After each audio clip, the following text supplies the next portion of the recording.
राष्ट्रपति रामनाथ कोविंद ने कहा कि पूरे देश को पूर्व राष्ट्रपति डॉक्टर एपीजे अब्दुल कलाम पर नाज है।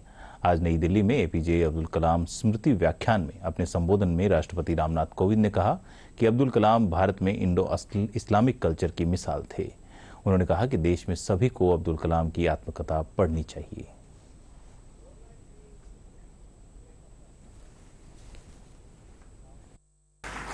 आज के इस जलसे में कलाम साहब की आत्मकथा विंग्स ऑफ फायर की कुछ बातों का जिक्र हमने ऑडियो के जरिए सुना।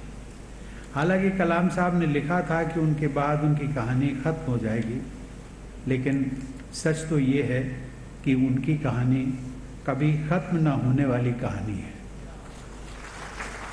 उनकी अमर कथा का सिलसिला हमेशा हमेशा के लिए भारत की आने वाली पीढ़ियों के लिए दिलो दिमाग में बना रहेगा।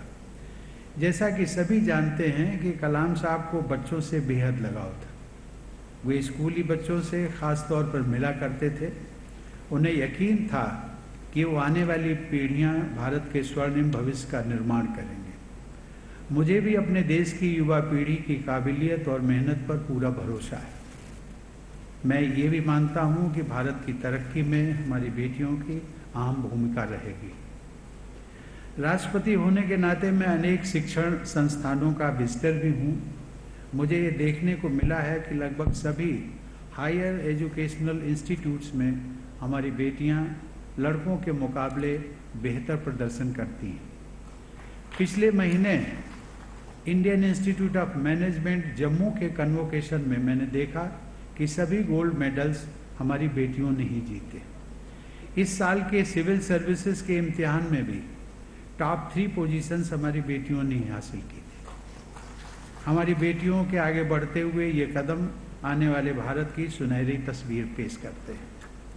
देवी और सज्जनों, इस सेंटर के वाइस प्रेसिडेंट जनाब एसएम खान ने कलाम साहब के प्रेस सेक्रेटरी के ओहदे की जिम्मेदारी तो बखूबी निभाई थी। उन्होंने कलाम साहब पर एक अच्छी किताब भी लिखी है। उस किताब में ये जिक्र आता है कि कलाम साहब रोज़ कुरान और गीता का पाठ करते थे। वे वीणा भी बजाया करते थे। महाभारत के किरदारों में वो विदुर को सबसे अधिक पसंद करते थे, क्योंकि विदुर में नाइंसाफ़ी के खिलाफ संजीदगी के साथ आवाज़ उठाने की हिम्मत और सलाहियत थी।